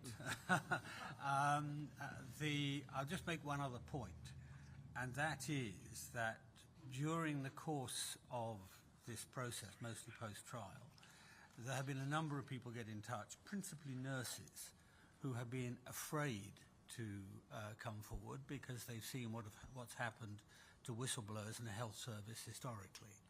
And so I think it's wider than simply the experts. It is. May I just come back briefly on that? Yeah. Because we have had previous discussions, national conversations in this country about the need to learn, to have a learning healthcare service. And I think the legal process here with its adversarial process does not serve patients well. What we really needed in this instance, way back at the beginning of these cases, was a really in-depth investigation conducted by medical experts, not just neonatologists, but also pathologists, clinical chemists, surgeons, obstetricians, and so on and so forth. Had we had that done at the outset, then perhaps we would not now be in the position in which we're in. And ideally on a no-fault basis. On a Dominic, can we take Dominic? All right, he's got to go. I'll give in to your pressure. Broadcast headlines. Dominic Casciani, BBC News. The prosecution approached this case not just on the basis of the medical evidence, of course, that is at the heart of it, but also wider, what they said was circumstantial evidence about Lucy Letby's behaviour, what she did afterwards, the fact that she kept mementos, various other things. How do you address that wider case, which was presented to the jury and left them sure of her guilt? So let me deal with that head on. First of all, Lucy Letby was convicted because of the medical evidence that was presented to the jury. Medical evidence led by the lead prosecution expert, Dr. Derry Evans. If that evidence was at fault and was wrong, the conviction is unsafe. It's as simple as that. The other parts of the evidence that you talk about, the circumstantial or the lesser circumstantial evidence, falls away. Now, we can go through each one of those if you want. There is a valid explanation for all of them. But the most important thing, the reason why Lucy Letby was convicted was because of the evidence, the medical evidence that was presented to the jury. That today has been demolished. Medical and statistical evidence, before you leave, and the statistical evidence has also been demolished in a different context by equally senior and authoritative people. The other thing you're seeing is a very large element of confirmatory bias. That was apparent to me when I went through the trial on a day-by-day basis, that they started out by persuading the jury that she was guilty on the basis of statistical and medical evidence, and then everything that followed on was interpreted in the worst possible way. Dr. Hammond. Dr. Phil Hammond, Private Eye. Jeremy Hunt, longest-serving health secretary, in his book Zero, estimated perhaps 1,000 babies die in the UK every year who wouldn't die had we had the same standards of neonatal and maternity care as Sweden. I'd like to ask Dr. Lee, did any of the international experts look at this and go, gosh, this could easily happen in my country? Or did they say, God, what an appalling system the NHS has. This is the tip of the iceberg. Thousands of babies must be dying avoidably from substandard care. We only looked at 17 cases, so I cannot speak about the NHS, really. Could it happen in China? Sorry, could it happen in Canada? Could it happen in China too? Could it happen in Canada? We hope not, because... Why not? Yeah. I would say that if this hospital, we also have a level 1, 2, 3 standard in our hospital, similar to the UK. We are, after all, a British colony previously, and a lot of our systems, were built on the British standards. I would say that if this was a hospital in Canada, it would be shut down. It wouldn't be happening.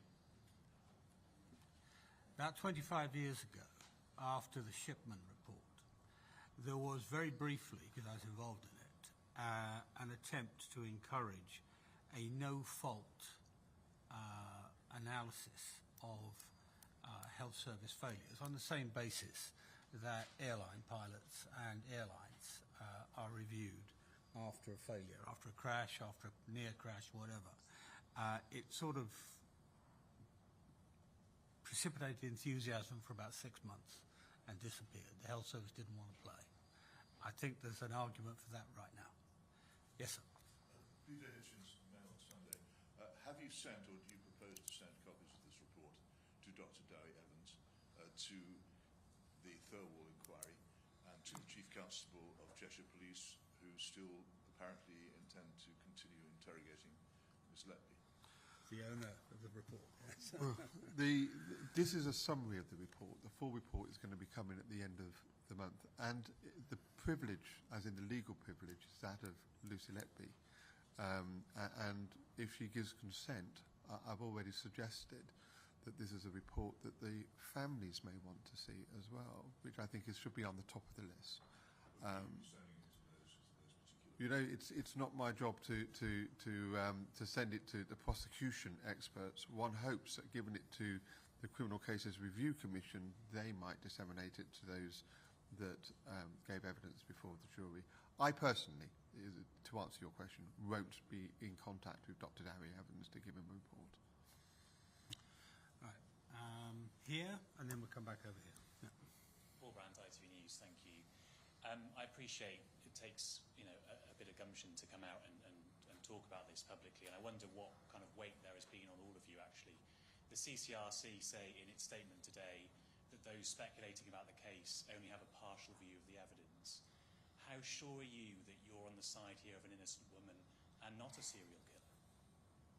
Before I let the others answer, this first came to my attention because of a New Yorker report, 13,000-word report, a very thorough one, which was suppressed by court order when the second trial was going on. So I raised that matter. The result of that was I had the most authoritative group of people I've ever had in my life communicate with me. They're past presidents for Royal Statistical Society, past presidents for Royal College, a whole series of professors, forensic experts, people who knew what they were looking at. And each of them said to me the same thing, or similar things. They said, my bit of this is wrong. The bit I understand, the statistician said, I can't speak for the medical evidence, but the statistics is rubbish. It's misleading. The medics said we can't talk to the stats, but the medicine is nonsense, the forensic and so on. And so that was the first thing. But that told me it was a mistrial, not it was a miscarriage of justice. So I spent the next 3 months immediately after the election, this bracketed the election, immediately after the election, I spent the summer, I wanted to get the transcript, but I was told that would cost £100,000. So, and I didn't have £100,000 to hand, so I went through the daily reports every single day of the trial, right, to see if there was a clear-cut, single charge against Lucy Letby. Because if she was guilty of one of them, I didn't want to know. I was interested if it was a miscarriage, not if it's simply a mistrial. I'm not interested in judicial games. And I got to the end of it, and none of it showed clear proof of anything. None of it showed actually that a murder had occurred, let alone that she was witnessed carrying out any improper act. And so at the end of that, with the greatest of respect to some of the people criticising this, I think I've spent more time on it than they have, right? And those who say, well, you weren't there, I've been through every single day, and now I do have 3/4 of the transcript, and we've been through that too. So I'm afraid I've probably looked at it more than the appeal court judges, in terms of time and commitment, and I'm a scientist and mathematician by training, and that's what matters in this, not the law, frankly. So that's my answer to that. Anybody else want to answer? No? Apparently, as independent members of the bar, we're not allowed to say that our client is innocent.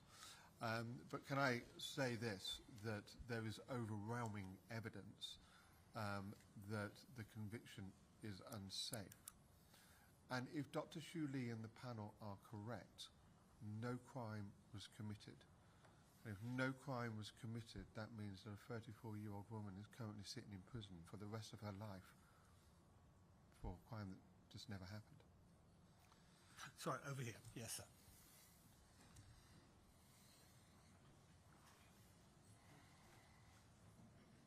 And then you. Thank you, Sir David. Edward Abel-Smith, co-host of Was There Ever a Crime? The Trials of Lucy Letby. My question is with regard to the CCRC, the Criminal Cases Review Commission. If we look at cases such as Andy Malkinson, who has his conviction overturned, or Robin Garbett, who's awaiting his outcome from the CCRC, these things can take 5-10 years to get to the appeal court.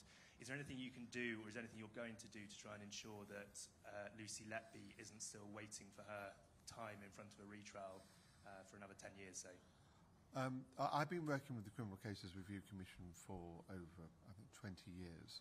And some cases I've had in the CCRC for over 7 years waiting for them to make a decision. Currently got one that's 8 years, I think. But what I do know is that the CCRC are taking this very seriously. They've already got a team in place. They're ready to go. And I hope that having... because they've watched this conference. I've made sure they've had a link to this. They've watched the presentation. They've got this report. They're going to get the final report. That they've seen what you've all seen. I'm hoping they're going to take this very seriously and deal with it very quickly, and we will be back in the Court of Appeal very soon. So, Joshua Rosenberg, a lawyer rights on Substack.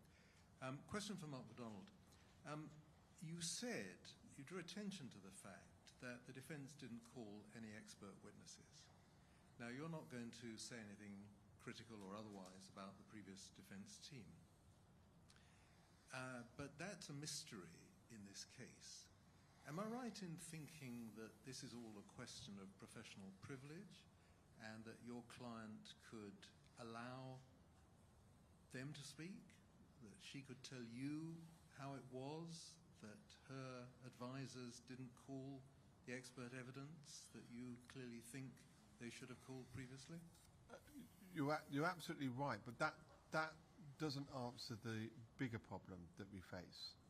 The bigger problem that we face is what Sir David Davis has already identified, is the Court of Appeal test for adducing fresh evidence.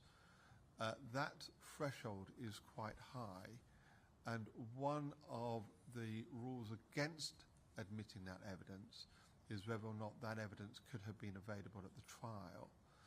And so that means that even though a conviction is unsafe because we've got overwhelming evidence here, the court has a discretion to deny all this evidence to go before it because Dr Shoo Lee could have been called at the trial and wasn't contacted. You already heard that Dr Modi was actually herself contacted the defence team at the trial and wasn't used or wasn't asked or certainly wasn't engaged with. Look, my job is not to dissect the decision-making of the trial defence team. Lucy Letby was represented by an experienced King's Counsel, had excellent solicitors. I have to start in September, as I did when I was instructed, with a clean slate and say what went wrong here, having identified that, found out what I can do in relation to identifying those experts that can deal with those issues. And I'm so grateful to Dr Shoo Lee and the panel for coming forward and providing what they have done today. It is now up to someone else to decide whether or not they want to deny that evidence, refuse to accept that evidence, and not allow it to make the conviction unsafe, or hear it. Right. Over here, since we're here, and then we'll come back to Nadine. Hi, Natasha Clark from LBC. Sir David, obviously Keir Starmer is the former Director of Public Prosecutions. Do you think that the DPP have questions to answer here, and have you got a message for the Prime Minister? And do you think there's a case to look again at jury trials in specific cases like this, where there's a lot of medical evidence, which is clearly incredibly difficult for ordinary members of the public to try and dissect? Thanks. The answer is no and no. I don't suppose the DPP worried about this. In fact, it's after his time. In terms of jury trials, we are not, by law, allowed to interview jurors in this country after the event. The only example I know of where that was broken, as it were, was when the Jubilee line case was dismissed.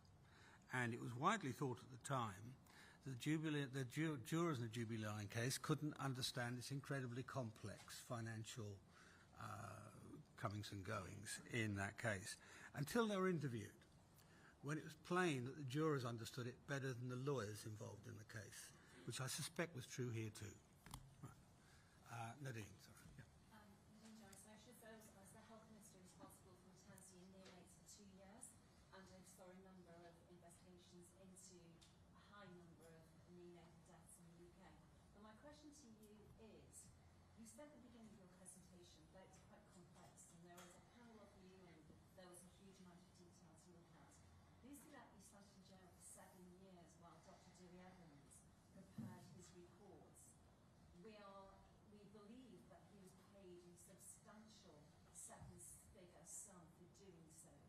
Do you think it was appropriate, and this is probably one for Professor Modi as well, would it actually take 7 years to have compiled those reports to take to court in 2023, during that time whilst Lucy was sat in prison?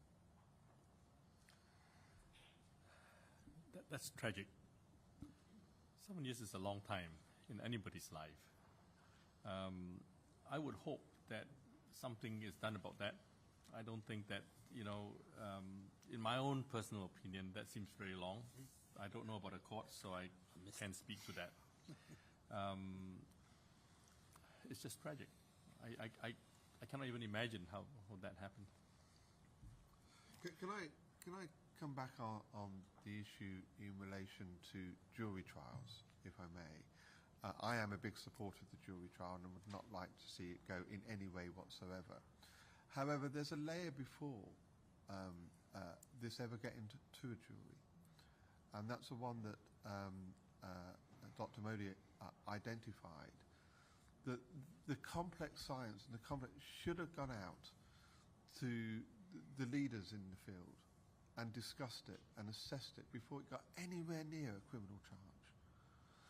In this case, the lead prosecution expert, who was a retired paediatrician for 15 years and was a professional expert, described in a podcast how he contacted the police, how he jumped in a car, drove to a police station, how he says, was handed a set of notes, and within 10 minutes whilst drinking a cup of coffee, he identified that the baby had been murdered.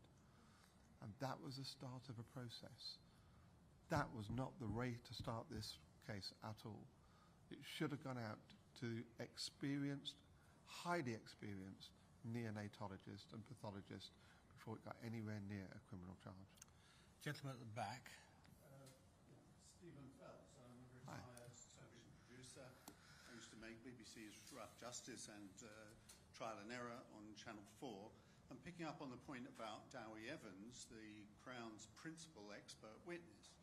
Are you aware that he did not actually hold a license to practice during the relevant periods? His license to practice ran out in 2014 and was not renewed again until 2019, which means he was not licensed to practice while the events were happening, nor when he was writing his reports for the police in 2017 and 18. And the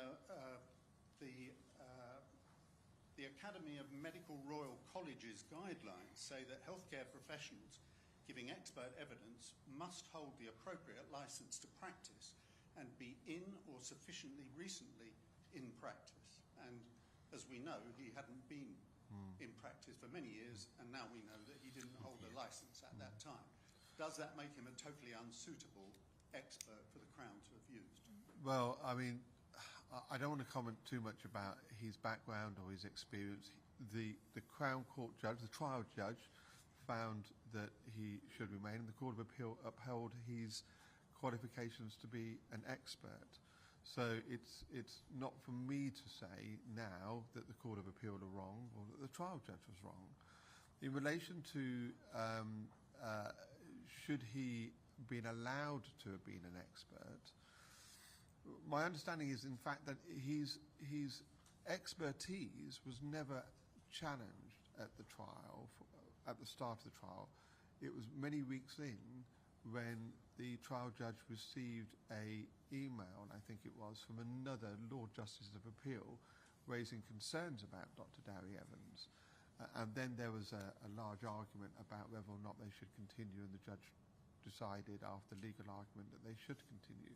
It's a very long answer. What I'm trying to say is that the trial judge found that he was an expert and able to give expert evidence before the jury, and so did the Court of Appeal. If issues like this were canvassed, one would have hoped that the judge would have taken that into account. But it does bring us back to the Law Commission report back in 2011, which we should implement. So, you are trying to get my attention? Yeah. Dr. Roger Norwich, a question for Professor Modi. I'm a doctor who, amongst a group of other doctors, have been very concerned about the quality of the medical evidence that was given in the trial, so much so that we made complaints against the two main expert witnesses to the General Medical Council.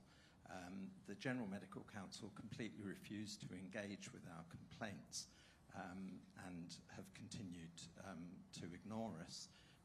Can you tell us what you feel this tells us about the regulation of the medical community and what it tells us in terms of patient safety?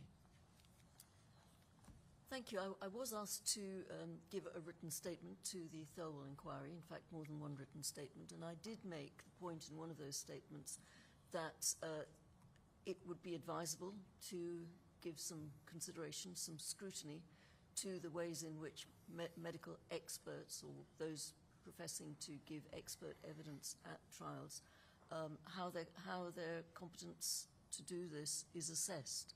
So thank you for making that point. I have raised a similar point. Right. I think the last. Yes, sir. Again. Yeah, go on. I think there's nobody else. Dr. Lee, can I ask you, this morning there will be parents who have closure to their baby following Lucy Letby's conviction. But you've just got this earth-shattering revelation that some of these deaths could be preventable.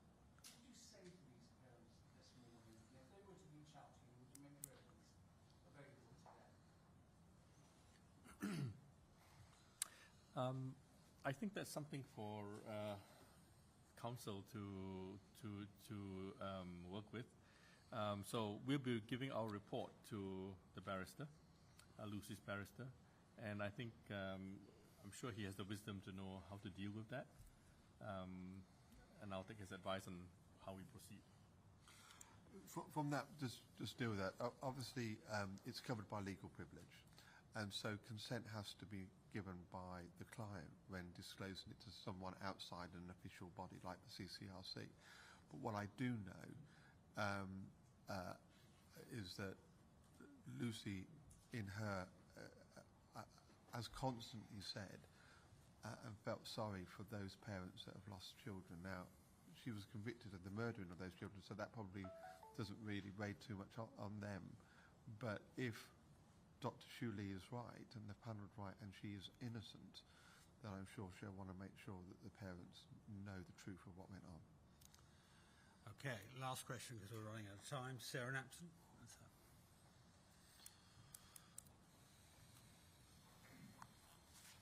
Thanks, David. Sarah Napton from The Telegraph. A question for Dr. Lee. If the prosecution had come to you and said that they were planning to use your work in the way that they did,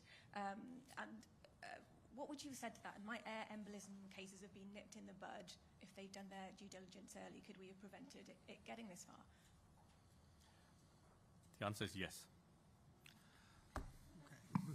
Right, can I say thank you to the panel? Thank you to everybody for coming. This is the longest press conference I've ever chaired. Thank you very much. And those who don't have reports, there should be some more left behind here, so if you want to grab one, please do. Thank you. Brilliant. Nice.